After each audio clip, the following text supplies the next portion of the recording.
Kalau bicara mengenai alat untuk melindungi terkait dengan, hak asasi manusia ini berarti ya tentunya berupa undang-undang gitu ya. Nah, Undang-Undang Nomor 39 Tahun 1999 ini memang, tentang hak asasi manusia, ini memberikan, tentunya asas, sebagai bentuk perlindungan ataupun sebagai bentuk pengakuan negara terhadap hak asasi manusia atau terhadap hak masyarakatnya gitu ya, yang terdiri dari individu yang memang dilahirkan bebas, dengan harkat dan martabat yang sama. Dikaruniai akal budi, dikaruniai hati nurani untuk hidup bermasyarakat, berbangsa, dan bernegara. Sehingga kalau masuk, di dalam Undang-Undang Nomor 39 Tahun 1999 memang hak asasi manusia ini sudah ada pengelompokannya, terkait dengan hak untuk hidup, hak untuk berkeluarga dan melanjutkan keturunan, hak untuk mengembangkan diri, hak untuk memperoleh keadilan, hak kebebasan pribadi, turut serta di dalam pemerintahan, hak atas rasa aman, hak atas kesejahteraan, hak turut serta dalam, apa ya, tadi hak turut serta dalam pemerintahan, kemudian ada terkait dengan hak-hak perempuan, kemudian terkait dengan hak-hak anak. Nah, hal tersebut itu merupakan hak dasar kemanusiaan yang dilindungi oleh suatu bentuk peraturan yang bersifat normatif. Nah, di dalam, ketika ada terkait dengan perlindungan hak asasi, berarti ketika ada peraturan dalam bentuk normatif, kita juga punya suatu lembaga yang pada dasarnya lembaga ini berfungsi terkait dengan penegakan hak asasi manusia yang ada di Indonesia. Di mana pemerintah Indonesia ini memang membentuk beberapa lembaga yang diharapkan mempunyai upaya terkait dengan bagaimana menegakkan hak asasi manusia. Sehingga terkait dengan bagaimana penguatan hak asasi manusia, salah satu indikatornya selain pada konstitusi atau selain dalam bentuk, undang-undang, kita juga harus mempunyai suatu lembaga penegakan hak asasi manusia. Nah, lembaga penegakan hak asasi manusia itu, saya berikan contoh misalnya Komnas HAM. Nah, Komnas HAM ini merupakan, komisi nasional yang memang, dibentuk pada tahun 1993, di mana pembentukan dari Komisi Nasional ini merupakan suatu tantangan, bagi, pemerintah itu sendiri karena ada tuntutan masyarakat, maupun tekanan dari dunia internasional, untuk perlunya ada penegakan hak asasi manusia di Indonesia, sehingga lahirlah Undang-Undang Nomor 39 Tahun 1999 tentang hak asasi yang memang di dalamnya mengatur terkait dengan Komisi Nasional Hak Asasi Manusia yang terbentuk lewat Kepres dari Undang-Undang Republik Indonesia Nomor 39 Tahun 1999. Nah, fungsi dari Komnas HAM ini sendiri memang selain dia sebagai lembaga mandiri, dia juga mempunyai fungsi terkait dengan fungsi mediasi, fungsi pemantauan, fungsi penyuluhan, fungsi pengkajian dan penelitian, di mana Komnas HAM ini, apa ya, selain dari memiliki fungsi 4 ini, dia harus, meningkatkan kredibilitas terkait dengan bagaimana memberikan perlindungan, bagaimana, menegakkan hak asasi guna berkembangnya tentunya, masyarakat atau apa, pribadi maupun masyarakat yang harus membantu dan mengembangkan kondisi yang tentunya bisa melahirkan suatu lingkungan yang kondusif bagi, pelaksana hak asasi manusia tersebut.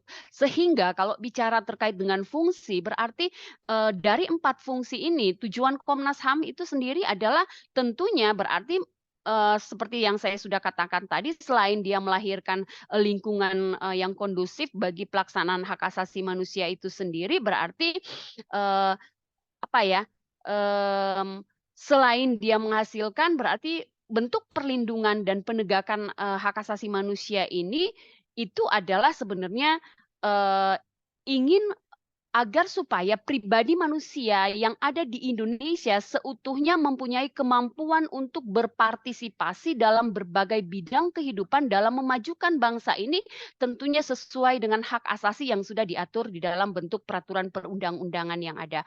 Kemudian selain dari Komnas HAM, kita juga punya Pengadilan Hak Asasi Manusia, di mana Pengadilan Hak Asasi Manusia ini saya sebut sebagai pengadilan ad hoc atau pengadilan sementara jika mungkin ada suatu hal-hal yang terkait hal-hal yang terkait, pelanggaran hak asasi manusia itu sendiri. Nah, Pengadilan Hak Asasi Manusia ini memang merupakan suatu pengadilan khusus yang berada di bawah peradilan umum, yang memang di setiap kabupaten kota itu memiliki terkait dengan hakim ad hoc gitu ya.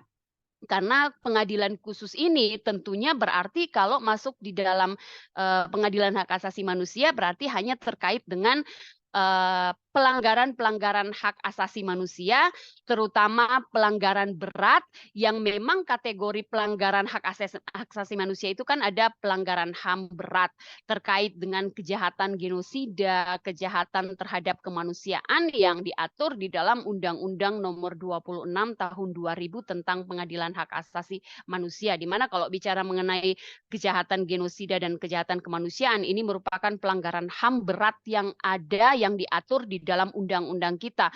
Kalau kejahatan genosida ini kita bicara terkait dengan setiap perbuatan yang menghancurkan atau memusnahkan seluruh atau sebagian kelompok ras, kelompok etnis, kelompok agama, kemudian, kalau bicara mengenai kejahatan terhadap kemanusiaan, kita bicara terkait dengan, serangan yang meluas ataupun yang berbentuk sistematik, di mana serangan tersebut ditujukan secara langsung terhadap penduduk sipil. Nah, Pengadilan Hak Asasi Manusia ini memang bertugas dan berwenang untuk memeriksa dan memutus pelanggaran HAM berat.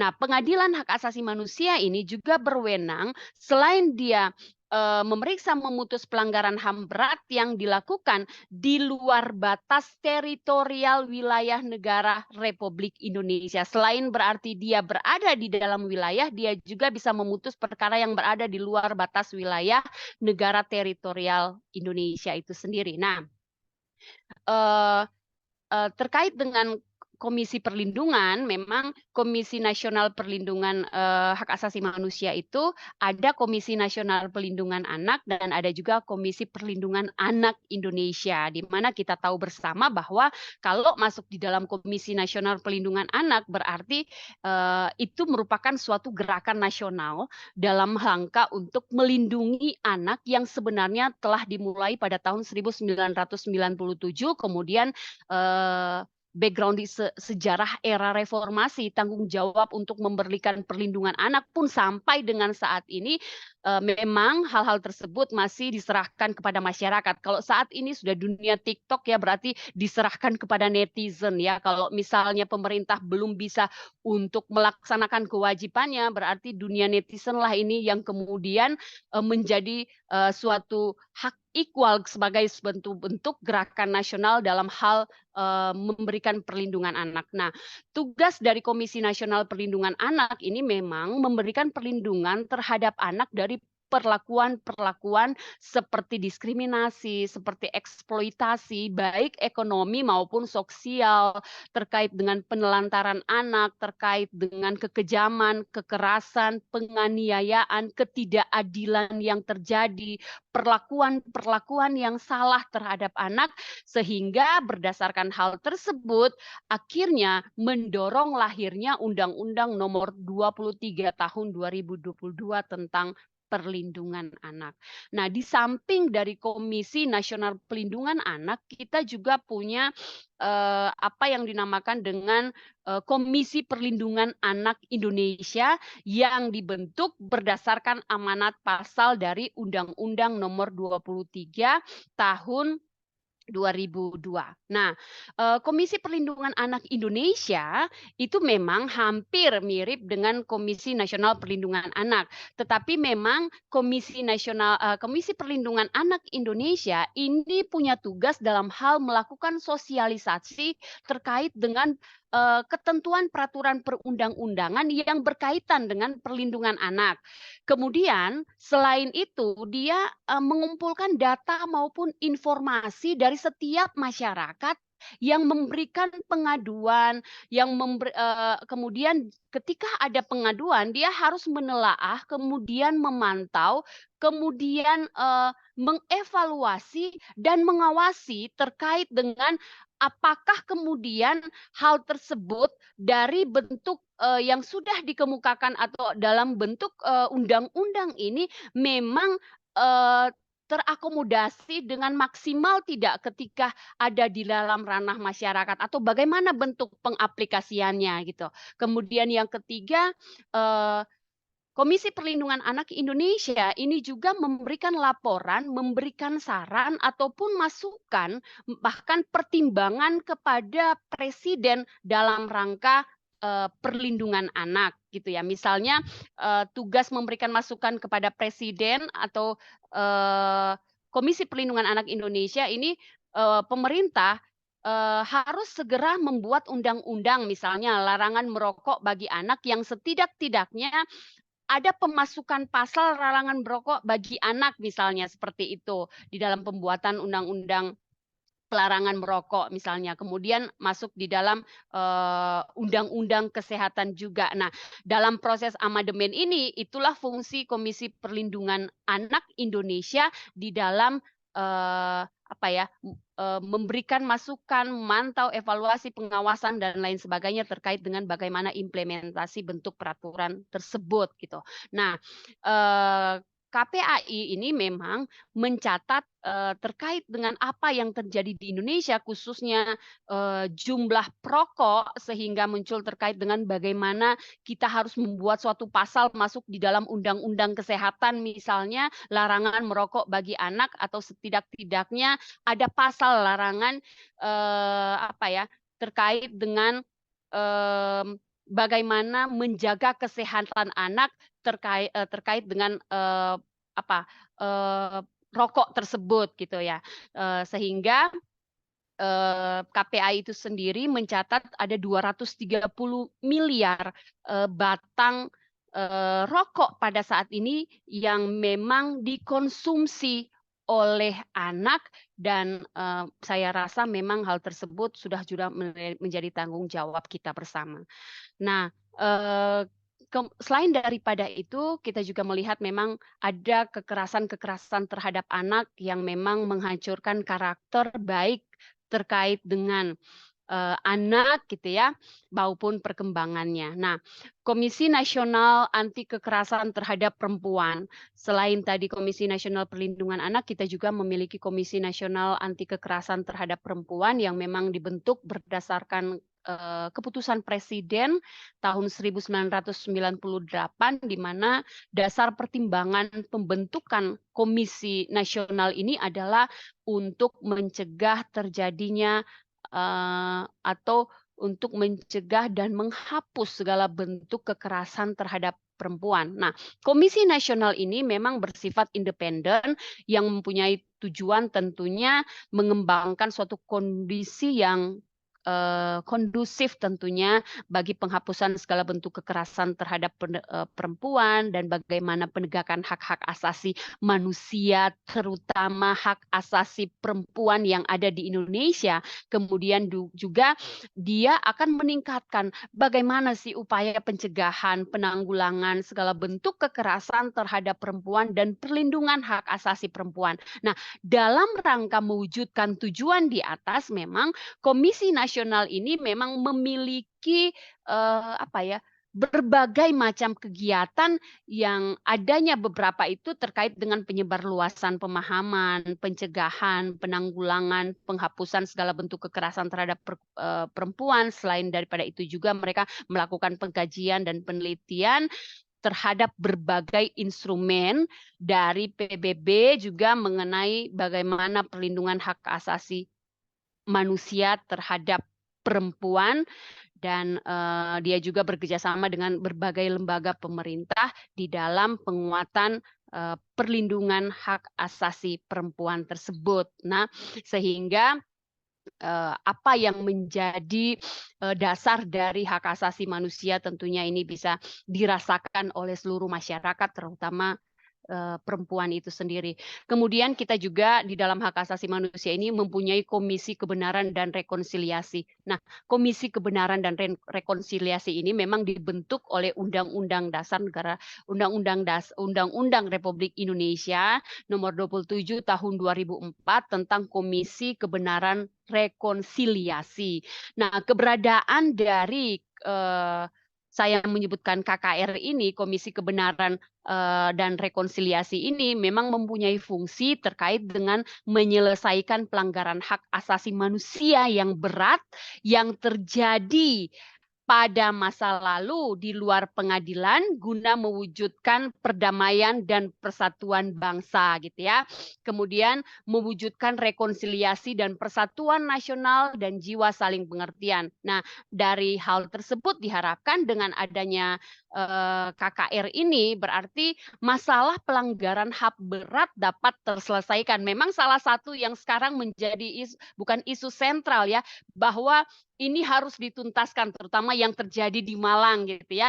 Sehingga karena dengan tidak dituntaskan berarti rasa keadilan dan keinginan masyarakat untuk mengungkapkan suatu kebenaran harus diwujudkan karena memang itu adalah amanat dari konstitusi itu sendiri. Sehingga pemerintah dengan adanya KKR ini harus benar-benar melakukan suatu rekonsiliasi yang memang sudah diamanatkan di dalam undang-undang itu sendiri gitu loh. Sehingga kehidupan berbangsa dan bernegara ini insya Allah terhindar dari konflik ataupun dendam sejarah yang berkepanjangan sesama anak bangsa seperti itu. Nah, Komisi Kebenaran dan Rekonsiliasi ini dia menerima pengaduan dan laporan dari pelaku, dari korban, dari keluarga korban yang merupakan ahli waris gitu ya.